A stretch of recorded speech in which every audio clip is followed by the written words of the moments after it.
Well, I'm feeling pretty good. If your brain is firing, we might as well just let it rip.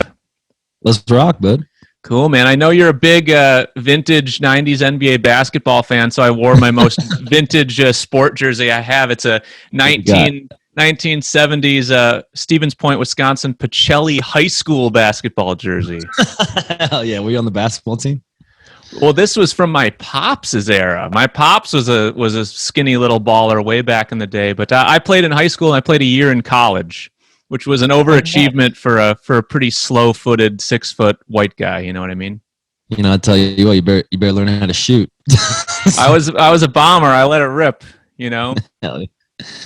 And there's always hope because there's dudes like what's that dude the Lakers just picked up, McClung? Don't know him. Oh yeah, this little kid, but he could shoot and he could jump out of the gym. So I'm jacked up about him. It's the NBA is getting crazy, man. It's like if you can't hit like 60% of your shots, you're like out. You know what I mean? Yeah, it's such a weird league right now. It's either a bunch of 35-year-olds or a bunch of 20-year-olds. Well, that used to be the case where the NBA, the league used to be like a lot older, right? I'm sure you saw them talk about that in the Last Dance documentary. Whereas now, I think it's just you just have to be such a genetic freak to survive. You know, there's no Steve Kerrs anymore. Yeah, it's true. There's no, there's no anyone who is there anyone who's 40 yet in the league still? Oh, Udonis Haslem got $2.8 million for just sitting on the bench. Wow. Jared Dudley is. The Lakers always give him the last slot on the roster. Yeah. I know Vince Carter was like 43. Yeah, and that fool was, that's the thing. You just got to adapt. Like he's not jumping over people, dunking. He's like, he became a 3-and-D dude. Yeah. Well, hey, here's a question for you on that note. Like, you talk about how you got to adjust your game as you age. You're kind of known in the rock and roll world as kind of a maniac on stage. How do you think your live show is going to evolve or adjust when you're like in your 50s or 60s still doing it? I don't know. I look at dudes like Eddie Vedder and stuff, and he was jumping on stages until still. I mean, I think it's like you got to just rely on your songs now. Like when you get older, like you just got to, instead of doing all the antics, you could feel comfortable about just playing the tunes and still giving that same performance, because at the end of the day, songs are king. Yeah, man, that's so true. And it's good to hear you say that, because sometimes I think with the sheer quantity of everything, sometimes I just worry that like maybe the cream doesn't rise to the top anymore. I don't know, but perhaps I'm just in my own head. Yeah, I think there is a lot more. Because it's so easy, it's a lot easier to like make a record on GarageBand and put it out in the interwebs. But I feel like if you're gonna, get gigs, your performance has to be good. And I think if your songs are good, then I think you always have a job. Maybe, yeah, or maybe not. Because I see guys like Spotify guys who don't really gig or don't really sell tickets live, but they have like 1 million monthly streams. It's so that stuff's so fascinating to me. Like, damn, they like the tune, but they're not seeing him live. Like, what? And we're like the opposite. We have like decent stream numbers, but people come to our show for the experience. So it's like if you meet in the middle, then if you have good songs, good Spotify, and good ticket sales, then I think that's the lasting formation for longevity. Maybe. Who knows? I agree with you, man. I think like that real life presence, aka the live show, sometimes I feel like that's the only way to make like lifer fans, to have or lifer friendships, either way. So you guys go at it so hard on the road. It seems like you're playing 8 times a week. How do you maintain endurance? What's kind of your brain rituals to stay sane? I just, it's like I don't date anybody. That helps. I don't I drink. I don't do any coke anymore. I think that keeps me going. When I was doing coke every night, it was like, it'd be great for that moment, and then you wake up feeling like a piece of shit. So I basically substituted cocaine with a podcast. So I started doing podcasts instead, and and it's helping me save my energy. You know, it's like all you need is all I need is 2 hours of energy. I could just chill out all day, you know, be on my computer. I'm pretty shy, mellow dude when I'm not on the stage. Like, okay, it's a lot of people think that I'm just like a fucking animal all day, like taking drugs right when I wake up. But really, I only eat mushrooms on stage, really. Yeah. And I'll you know, I used to microdose them, but yeah, it's adrenaline, man. You feel the drugs. What do you have any great like cocaine meltdown stories? Yeah, I did a big old. I got kicked out a few times from doing coke. Like I had to write apology letters to maybe like 3 or 4 mayors because I do those. You probably do those too, Brett. Where it's like those concert series, they book you for good money. It's a free show for the city, yada yada. And you know, sometimes I was getting too pumped up. You know, it's I would just take a couple grams before you know, me playing for you know, St. Josephine's Church presents Andy Frasco live at the park. You know, probably wasn't the best thing for anybody. And you know, and I realized like Salt Lake City was bad. My buddy came in town, and you know, he's like, I got some coke, dude, let's ride. And I'm like, you know, I was just like 2 lines before the show, and I walk up on stage just yacked out, and I walked back off stage and I had to take a breath like, fuck, this is too much. And when I do coke, I'm not present. I'm just like, you know, just thinking about everything else besides the music. And I've done that a few times, or like, you know, done a bunch of blow and got on stage and threw up in a can. You know, and just shaking. And like, I used to have to take like ecstasy to wake up and shit, because I was just partying all night. And then we'd have like a 1 p.m. set, and I would like, you know, blast off with a little ecstasy at like 11 a.m. and just to get through the day. And I was realizing I was killing myself. So I stopped doing all that stuff. And then I started writing songs. And now, yeah. How do you throw up into a can? How do I throw up in a can? Like a Pepsi can? You know, yeah, like a little, like my tour manager has this little like toilet can just in case people throw up and shit. Okay. So it's like legitimate, the size of like of ass cheeks.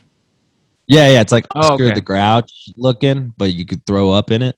Yeah, like a World War bedpan kind of thing under your van. Yeah, exactly. Nice. And we keep it in the trailer because it smells like shit, but we haven't had to throw up lately because we try not to drink as much anymore before the shows, and we're trying not to you know, get the party started before the show now.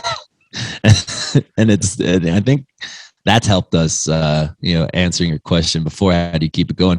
I think that's what keeps us going, because like if we don't start drinking until we play, then it's fine. Because like you get through those tired, you know, you slam a couple beers, and all of a sudden you're you know, before the show, or like 5 beers, or like a quarter of a Jameson before the show, then you get sleepy, and then no one wants to. It can be a crutch. I mean, we've never actually met in real life, but we came damn close once because we were playing Atlanta on the same night, and we, like, my buddy Spatola and I, we suck at partying, so we went to bed relatively early.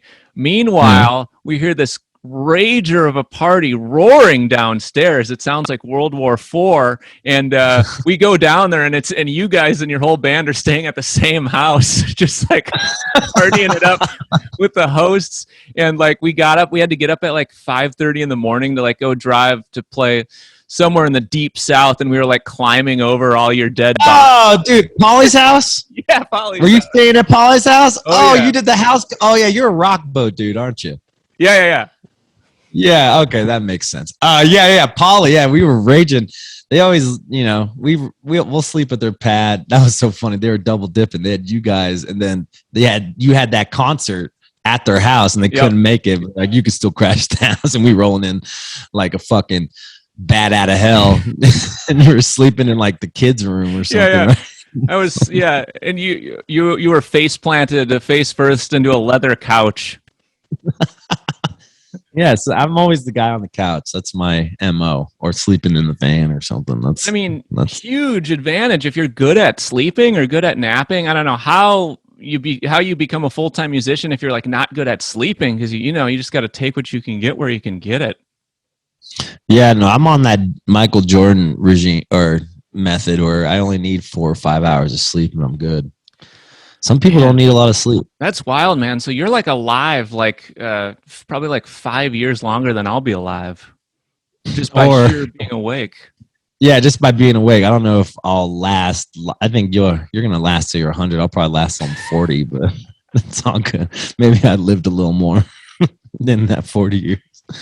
Yeah, man. Well, you look good. Looks like you're taking care of yourself. It's good to have you back on the horse, and I know a lot of people kind of connect with you because you're pretty open about mental health stuff, and that's something I've been kind of into venting lately as well. So, you read a book? I have your book actually at my bar. I put it right next to the booze just so people can think about what that does to people. The demon liquor. It's a weird thing, man, because like I've never made a book before. This is the first book I've ever made. Didn't really have any expectations. And now like people are buying the book, and now I'm like haphazardly in the self-help industry making money off mental health, which is like, that could be a problem if I don't stay self-aware about that. You know what I mean? I don't want to become one of these like self-help guys that just makes a living on other people's mental wobbles. It's funny you say that because,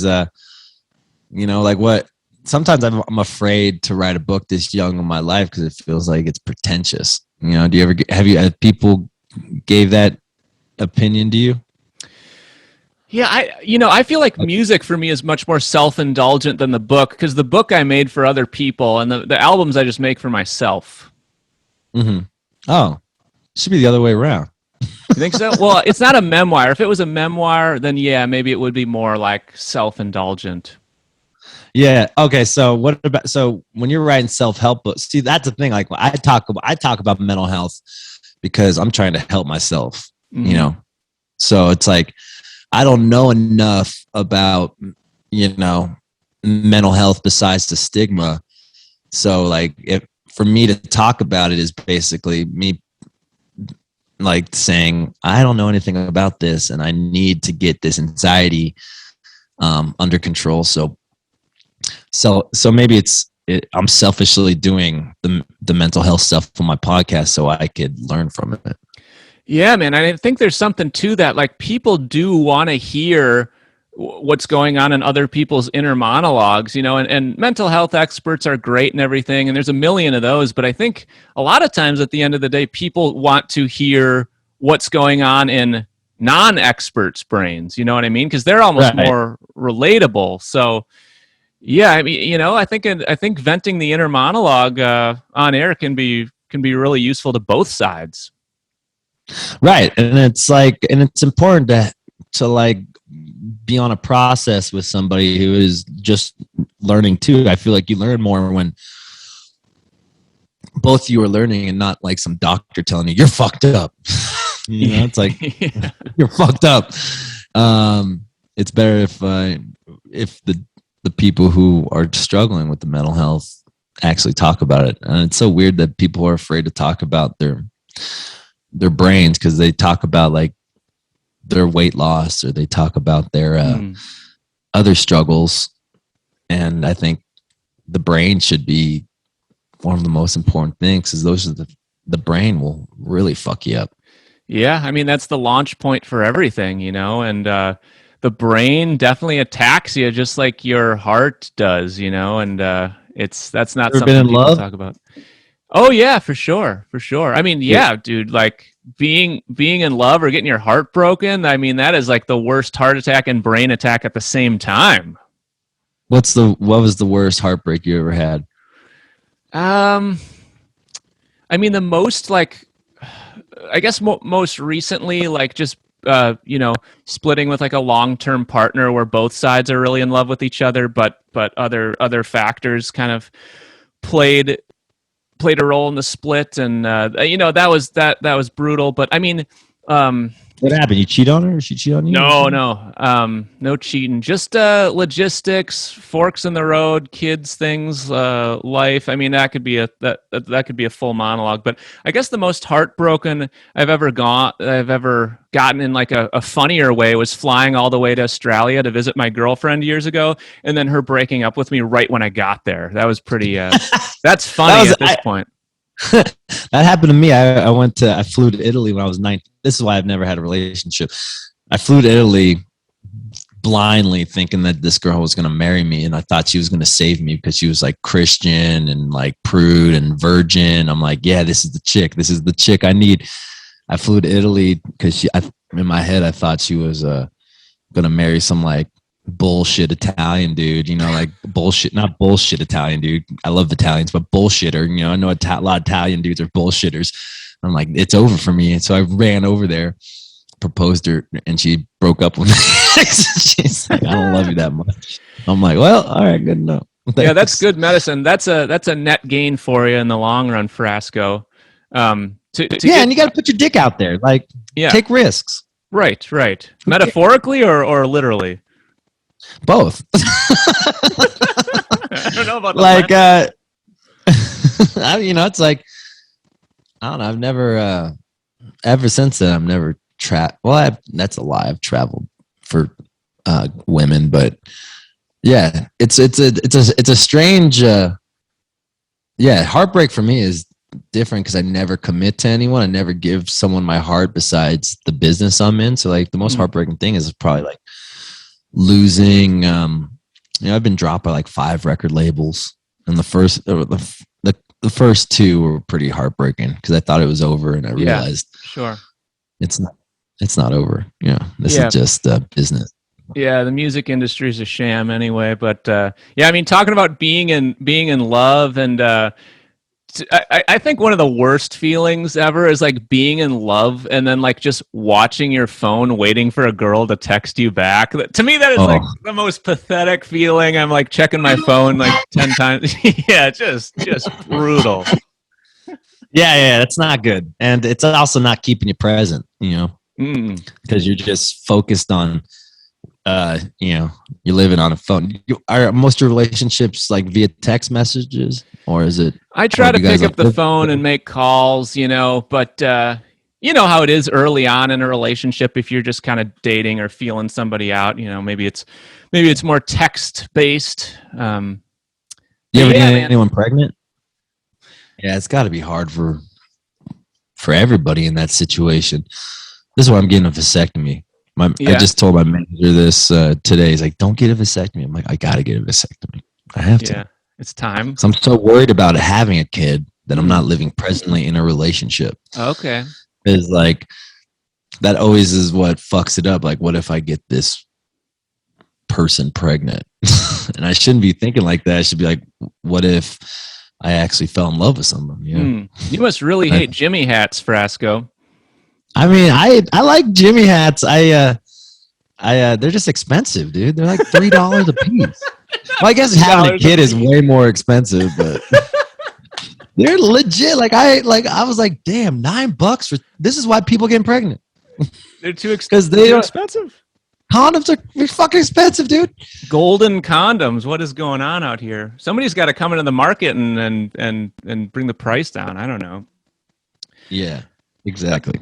But what was I going to ask you? I guess it's good to know that you don't want kids, because I'm like on this fence. I'm like, some days I do, some days I don't. And that's almost more confusing and like more work in the long run because my brain is like smattered all over the place. What do you what do you want to do with your life? You want to stay on the road? I thought I did for years, and I did. I mean, I was doing 200 shows a year, and then I got super burnt out, and my mental health was just shot, and physical health was waning.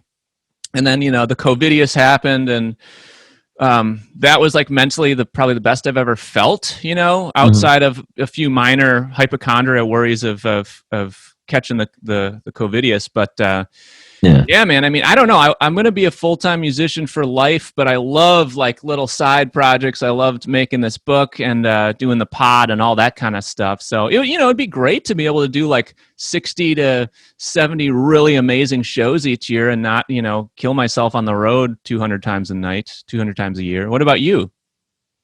I like being on the road. I'm just like, I'm ADD, so I could do everything at the same time. Kind of burns me out a little bit as I look at my to-do list today, but at the end of the day, it's like, what do you want to fill your time with? I want to fill my time with traveling, seeing the world, and having conversations with strangers, and realizing, that I am no different than anyone else. Sometimes we get in our heads, and if I stay in one town for too long, I start getting in my head that this is it. This is all I get. And I never wanted to settle in life, Yeah. So I'll do the 200 shows a year, and I probably will do the 200 shows a year until I'm dead, I guess. That's awesome, man. It's awesome to know that. And it's cool to know what you want and speak about what you want. I mean, my question to you is like, I feel like after you do the lap a bunch of times, you do this amazing stuff, you circumnavigate the world, you talk to like 50 people a night or more. Do you ever worry like you're having the same conversation over and over again? And do you sacrifice like depth for surfaceness, or do you have like an ability to just cut through small talk really quickly and just like have like more beefy, meaningful conversations in a shorter amount of time? Yeah, I mean, that's why I started the podcast, because I felt like I could get to people quickly. I don't have to have small talk, and we could talk about their addictions, and we could talk about, the town they live in and their heartbreaks and their anger. And I think that's one of my, I don't want to say gifts, but like that's one of the things that I'm good at. I'm not the best piano player or not the best, songwriter. I'm getting better, but I'm not, that doesn't come easily to me. What comes easy to me is connecting people. And that's why, it's like my idols are like Bill Murray and dudes who can just go into a room and take out the awkwardness and get to being real, I guess. Yeah, for sure, man. Well, yeah, it does get boring though. Sometimes, when you're at the venue and you want to just have a drink at the bar, and 20 people come up to you, be like, "Oh, Frasco, what up?" or whatever, and telling me the same story. Kind of gets, or I get bummed out when I don't remember people, because I have a pretty good memory. They're like, "Dude, remember when we fucking took some L?" I'm like, fuck. I don't. It's like, and I feel like now they're exaggerating the party I have with them, because I know myself. I'm like, I don't think I did that, but let's keep that story going. I'm like, hell yeah, I did that. Fuck yeah. Nostalgia always like increases drama and theater by 3 to 10 times. Well, it's like telephone. It's that game Telephone. Yeah. You say one story, and then all of a sudden you tell it to 20 different people, and all of a sudden, he was addicted to heroin. It was crazy, It's like, I was addicted to heroin. Yeah, but, man. I mean, I think you really have that like innate ability to kind of like, and you're just, to me, you strike me as a natural extrovert, even though you said earlier you're not. But that's just something I've always struggled with is like the hang before and after shows. Yeah. And some days I'm on and I'm feeling it, and other days I just feel weird and self-conscious, and like I just want to like hide in the van. But I was real self-conscious this week because we were playing up in Appleton, Wisconsin, and killer show, like City. I guess it is now. Yeah, I mean it's an hour, it's 2 hours from my house. I mean, I've only done the Rock Boat once. I'm new to the game there, so damn, you're drinking the Kool-Aid now, bud. Oh yeah. So but we're playing in Appleton. The show's going great, and we're just playing well. The band is firing. The jokes are hitting. Like the house is full. And like we had like 20 minutes left in the show, and I had just been holding in a piss for so long. It was like getting really bad. I wanted to keep the show going. Didn't want to stop the show. So my rhythm section busted into the Super Mario Brothers theme song, and I like went and kind of tried to hide a little bit behind the drums, and I peed off the back of the stage because it was like a vacant lot with a lawn. Just to keep the show going. And when I came off stage, like the disdain and horrific disappointment in my parents' face, because they were at the show, they were like so depressed that I peed off the back of the stage. And I was like, it seemed like a good idea at the time. And so I was polling people like the 3 next days, like, should I have done that? Should I not have done that? And everyone's like, you're fine. It's not a big deal. But the thought of upsetting my parents is just a horrible feeling. Oh, I mean, and for you to overthink everything like that, seems like it's in your head that you want to impress everyone, right? Well, I feel like I'm a pretty good decision maker now. I'm 34. Like I've lived enough time on Earth to know what's completely fucked up to do and not. And that just seemed like a thing to do in the moment. And I didn't think about it as being bad until like my parents like hated me for it. So. What do you think? Why did they hate you? Why'd you hate what? Because you had to take a piss during the stage? Yeah, but I could have ran off stage and tried to hide in the trees and do it. Oh, you peed on stage? Yeah. What a legend! I'll clap to that. That's entertaining. See, I like that. I like that, Brett, because it's rock and roll. I mean, all right, good. You're in a rock band. It's like I feel like rock and roll is dying. Just like the idea of what rock and roll was.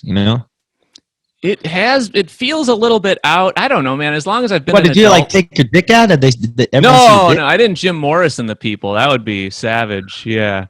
No. I was insecure. I can't pee in front of people. So that's pretty dope. You could do that. Well, cool. I hate myself less now. So thanks for saying that. I think you're pretty cool, Brett. All right. You're cool parents, tell your parents to suck it for a second, like, hey, this is my art. I'm going to pee on stage. This is visual art. Visual art. Ooh, never thought about it that way.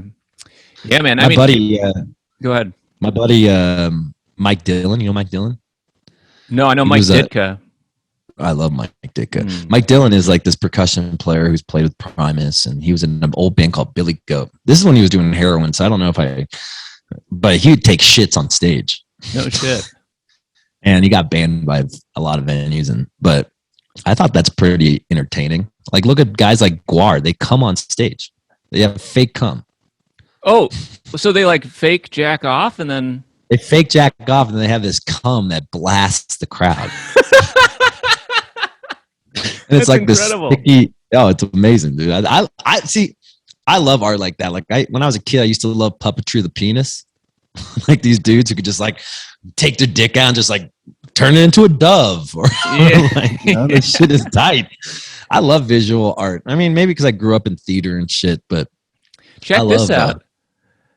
What up? Now that you're talking about the penis puppet, we played a show in South Africa once, and it was sponsored by Rolling Stone. And we get there, and it's like this big stage, but it turns out it's a sexpo. So it's like people selling dildos and lube, and there's just like a huge like expo hall of fake penises, and there's a guy there, this Australian guy who paints like huge murals with his cock. So there's footage of me like with this good guy. Art? Yeah, and he's got his soft wiener out, and he's like going to town on a canvas, like dipping it in paint and painting like full-on portraits with his schlong. He was a real hero. I got so many questions. How big was his dick? I guess it was like above average, but it was soft. I don't know. So that means he has a huge dick. You think so? Yeah, it was probably. I mean, think about you'd have to have a lot of surface area because you probably wear out like a side or two of the penis, and then you have to switch to the other side while you're at the expo to get through the day, because he's probably painting with his schlong for like 8 hours.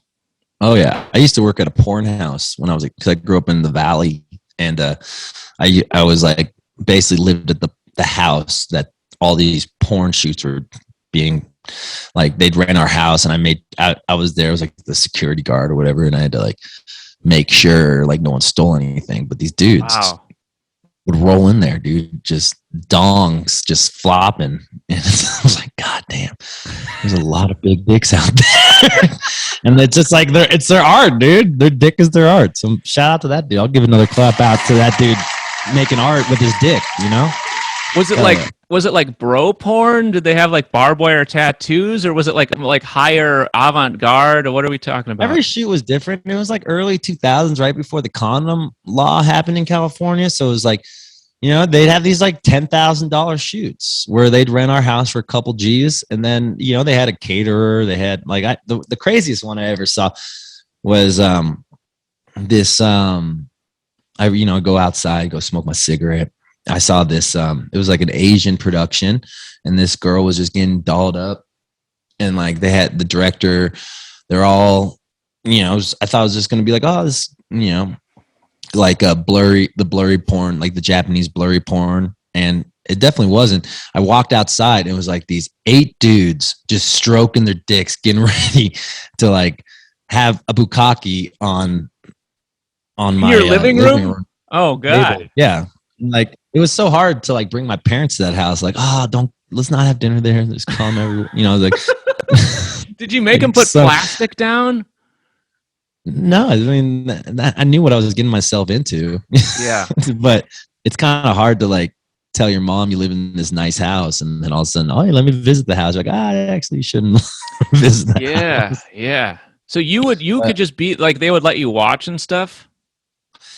No. I mean, I could if I wanted to, but it's like porn is so fake. You know, it's like, it's all like, all right, cut. Everyone stops talking for a second. All right, now we're going to move the cameras somewhere else. It's just like, damn, totally ruined my masturbation experience, but. Trippy. Yeah. Yeah, man, that's super interesting. Yeah, I quit watching porn for 4 years, and that was, I feel like it was really good for my brain, and I kind of caved a little bit during the Pando and watched it a few times, more than a few times. Did it make intimacy better for you? I think so. Yeah. I mean, I don't know. I've never been a big porn guy. Like, you know, I'll watch it here and there, but I've never like got into it so deep where I'm like checking out freaky stuff that's like that far disconnected with reality. So I would dig to quit again, just because it's like another distraction that like takes up time and like energy from like making songs and drawings or whatever. You know what I mean? That's good. I mean, I'm not watching porn for hours, but like maybe a couple minutes. Get in, get out. You know, I ain't trying to watch some weird thing for an hour. You know. I don't actually watch weird porn, but I used to have a fascination with old women. Not like old women, but like older than me. Yeah. Sure. I mean, same. Like, someone wiser and who just has more information and experience than you. To this day, it's still a fascination of mine. Like, I don't know. I would date a lady in her 50s. Like, I would have absolutely no problem with that. What's the oldest girl you ever been with? Like physically or like, yeah. Maybe a one night stand or whatever. Maybe 47, 48. Nice. Yeah. So that's good. I mean, I don't know. All my friends are older too. So I think it's just, I don't know if I'd consider myself an old soul or whatever, but, I'm not like a high energy, like party person. Like I like sitting around a campfire, drinking a few beers and just, you know, talking shit out or talking shit. And for whatever reason, that's all my friends have always like yielded themselves as just like a little bit of an older crowd. So I don't know. That's great though. I couldn't get a date with a 24-year-old. I would have like I might have I wouldn't know how to riff. You know what I mean? Why do you think you're not? Maybe you're just not attracted to. I mean, maybe. Yeah, that, and also like I could probably like turn on the conversation or whatever, but I think I'd be faking it, you know. I think you know at this point, you know, like when you feel like an electricity between somebody, and I think as you get into your 30s, you stop chasing girls around and like you just kind of like go. You're just more efficient, you know. You just like spend time with people you want to spend time with, and you know, romantically, you're probably not pursuing the same things, so it's a good thing. Yeah, I've been more I realized that too. When I was in my 20s, I was so insecure and worried about what people thought about me and worried about my persona and, you know, me being the class clown or whatever. Now when I'm 30, I'm like, I'm 33 now, but I don't give a fuck anymore. I don't know if that's a good thing or bad thing, but I'm just so much more confident with this is who I am. Just take it or leave it, I guess. Well, I think it's important you lived through that phase because it gives you a barometer for what it's like to be the little guy, you know, or, you know, or the underdog or whatever. If you were like unhinged confidence since you were 19, you know, you might be a psycho. Yeah, you know, and growing up in LA, you know, like I always felt like I was the underdog. You know, I didn't, you know, it's like my friends never really accepted me as an artist or never accepted me as a person who was more than just making money. So, I always had that chip on my shoulder to prove people wrong, I guess. I don't know. You sounded like Michael Jordan just then. Hell yeah, I'll take that. Who's your favorite? Who's your like superhero? Man, that's a great question. You know, I mean, it's cheesy to say, like my pops is pretty legendary. That guy just never gets rattled. He's always optimistic. He's always pumped. So him and my mom are pretty up there. But I don't know. Like I've always wanted to meet Charles Barkley. I feel like he would be a great hang, and I feel like you could learn a lot from that guy. You know, just a guy that him or Shaq. Shaq, love. You know, I think just like legitimately Barkley just.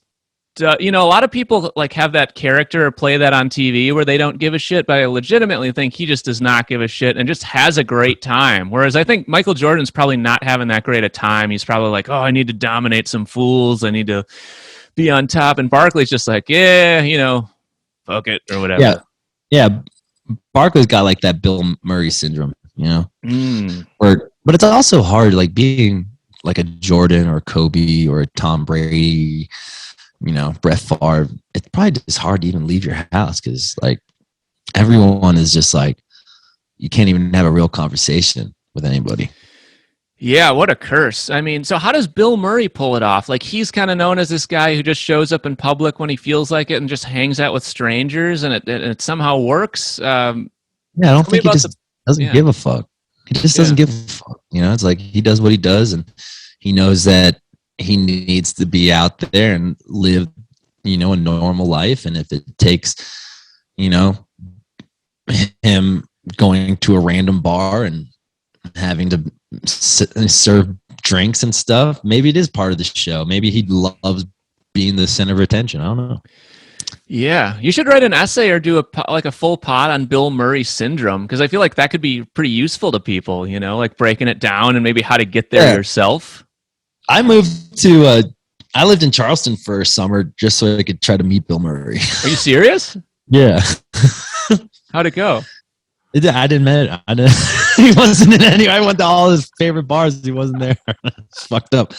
I met Bill Murray once. We were playing in Berlin and he walked. I was just smoking a cigarette like during set break, and he just like, you know, he does this thing where he looks everywhere and seeing what bar he wants to go to next. And he was by himself. I'm like, that's fucking Bill Murray. He's like, you bet your ass it is. And holy shit.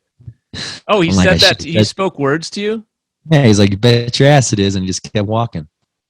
I should have said, hey, come, because I knew he'd like my band. Because he loves music and a lot of my friends, he likes a lot of my friends' bands.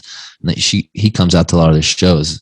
I think he'd get a kick out of what we're doing, but man, that's just crazy. You run it like you dedicate 3 months of your life to Bill Murray trying to find him in Charleston, and then he just shows up randomly in Berlin. Ain't that how it always goes? These are the things you do when you don't have a girlfriend. You follow old dudes around trying to pick their brain, you know. I'm interested in your romantic life now. Like, surely you must like have those like loneliness spells where you're like, I need a lady.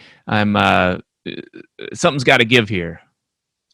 I don't know, because I was like a big sex addict for all of my 20s, so I was having one night stands and whatnot. And now as I get older, I'm not having one night stands, and I'm too worried about, you know, the persona of the one night stand.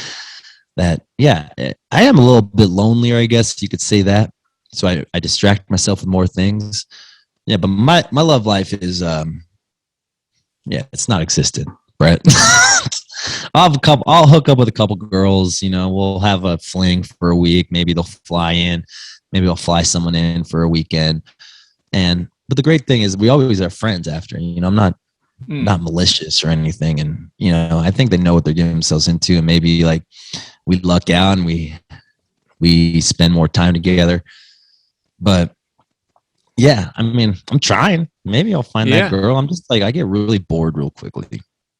Yeah, that's an interesting point. How it's like in your 20s, like so many more relationships end like not on great terms. I think just because like, you know, we're all just so much worse communicators in our 20s. So someone always leaves pissed off, and you know, and then you never talk again. Whereas like you're right now, it's like as we're like less blockheaded dumb shits, we can like we're just better communicators. So it's like almost all my relationships or ladies I've dated, like we're all still friends and super tight, and that's a pretty cool thing, you know. And yeah, girls and who like have stepped on my heart and crushed me, like we're still cool. It's all good. Yeah, I'm like that too. So some girls who like I knew would never give me the time of day, and I tried. I'm not gonna be like, fuck you, we're never talking again. I'm like, well, if I could have like some sort of relationship with them, you know, because I'm not going to just be with someone just to be with them. I like who they are, like the things they're doing. I'm a fan of them. So if I can't have them in a intimate way, then I'd rather have them as a friend, you know. I just want people in my life that I care about, you know. Yeah, I agree with you. And like it would be totally different in my 20s because I like emotionally wouldn't be able to handle like being friends with someone I was like romantically interested in. But now I know that, me too, dog. I used to be like, I'll get all bitter when they find a boyfriend. I'm like talking shit to the boyfriend in front of them, you know, like not like in like just condescending. I'm like, I'm cool with this, dude. Exactly. That was in my 20s. Now my 30s, like, you know what? If that's who you like, fuck yeah. I'm going to support that because I support you, and I think you're a badass person. You know, if you're not attracted to afros and guys who are alcoholics, and yeah, fuck it, go somewhere else. I guess. I don't know. Yeah, man. Yeah, that's a beautiful thing. I had a great follow-up point. I just lost it. Damn. Yeah, I don't know. Ask me something. I was going to say this. Romantic rejection. I mean, that's good for everybody sometimes, you know? Yeah, it's humble. It's humbling. It lights the fire under your ass. It motivates you, you know, especially if you have a creative outlet, whether it's drawing or, you know, writing tunes or, I don't know, even, you know, making food. It's like, that can be a nice jolt of electricity. Yeah. I was on this celebrity dating site called Raya. And I went on a date with this girl from SNL, and I was really into her, and she was not into me at all. we were talking for a couple of weeks. I thought, oh, this could be great. We finally go on a date, and she was not into it at all. And you know, it's like, fuck.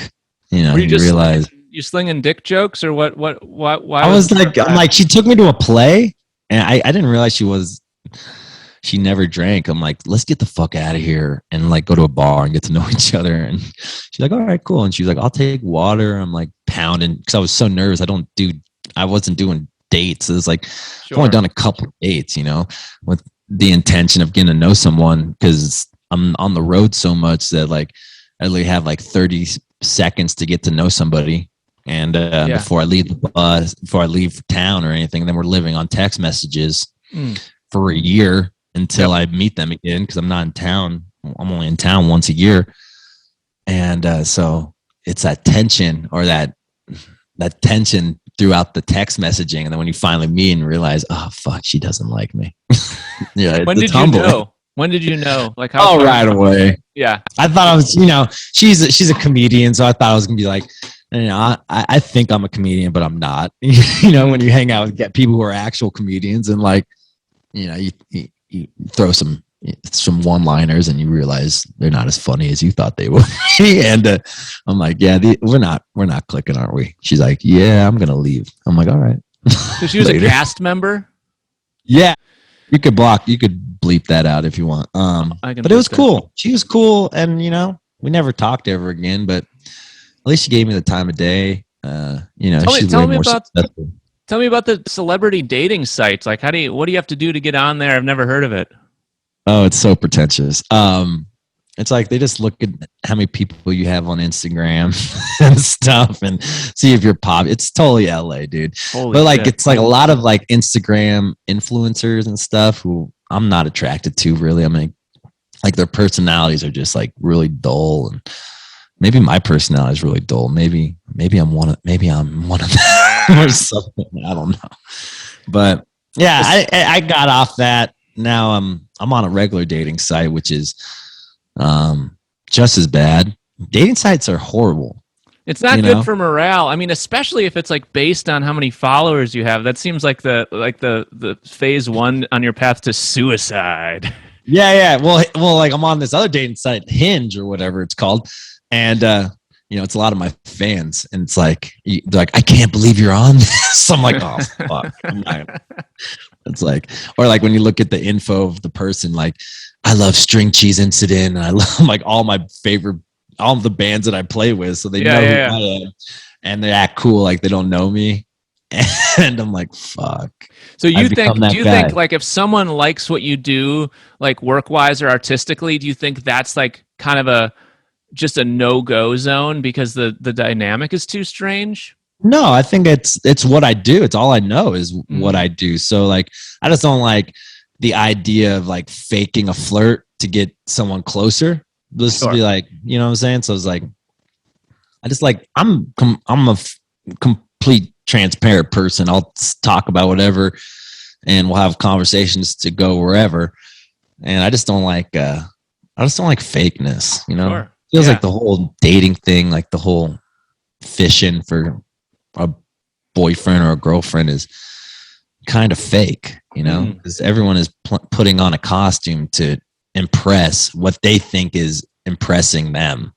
And sometimes you're completely wrong with it. Yeah, exactly. I mean, no matter how honest anyone is and transparent, like technically everyone is at least a little bit full of shit behind a screen, Yeah, dude, that's why social media, social media fucked everybody, because everyone feels like they have to put only the good things in life. It's a net loss. And even on the other side now, especially as I talk more about mental health stuff and post about it, like as I explore these Instagram threads, there are like hundreds of accounts now dedicated to mental health, and like you can start to see the pandering, like, I'm really sad, and please comment and like, and that's on the other side. That's a trap too. So you don't want to be reinforced for feeling terrible. Obviously, if you feel like shit, it's good to talk to people about it, but not necessarily like need feedback from the entire world.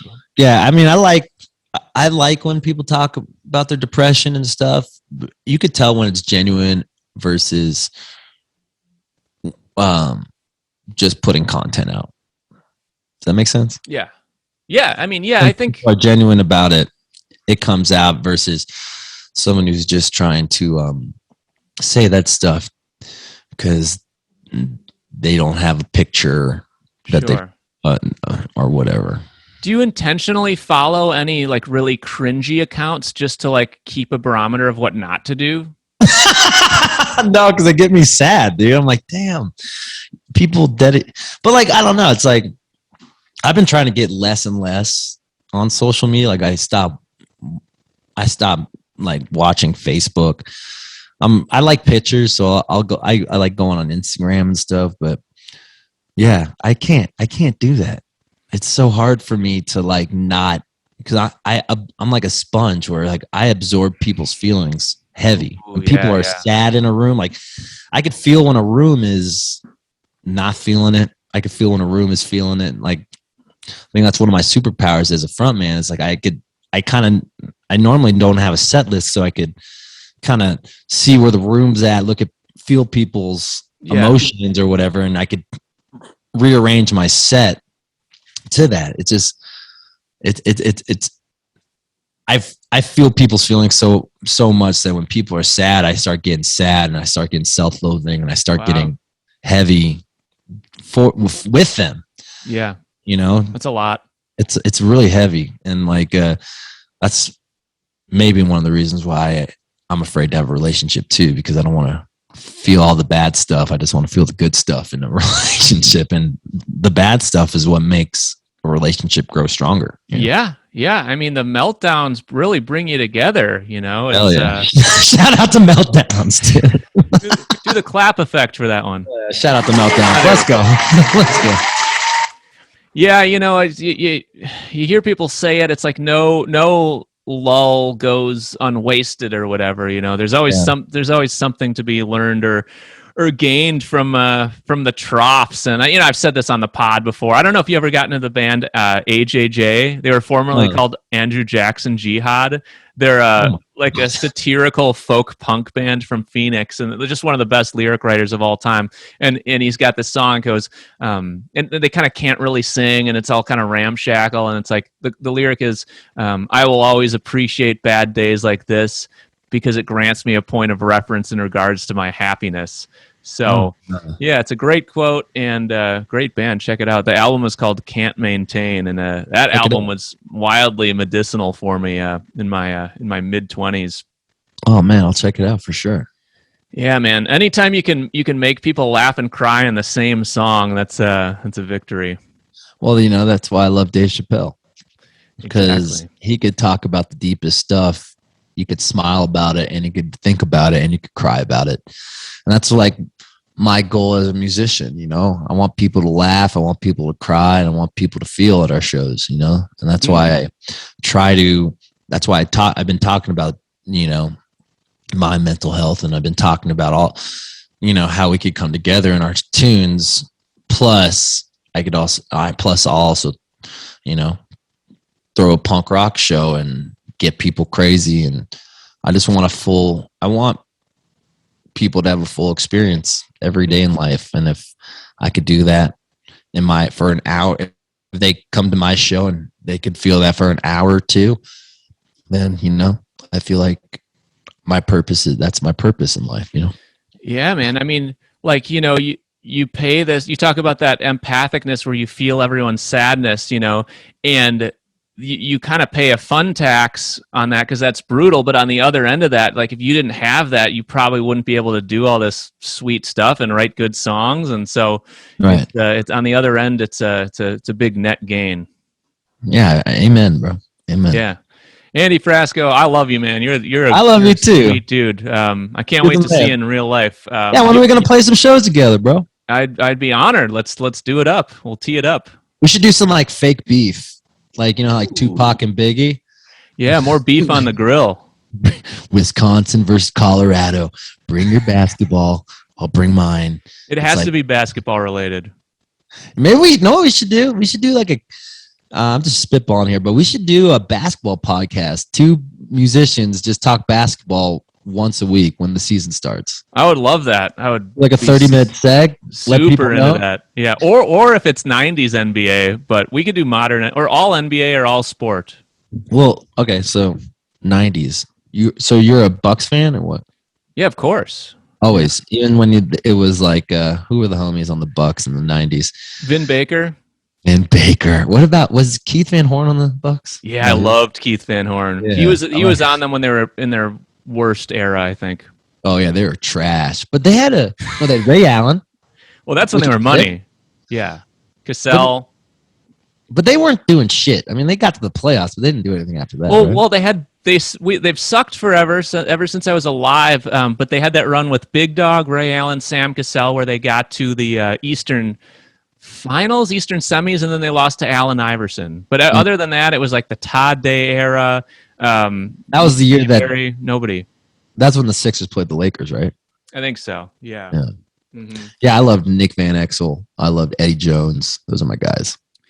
Oh man. Marty D-Rock. Oh yeah, cutting in and out like Nick Van Exel. He grew up down the street from here.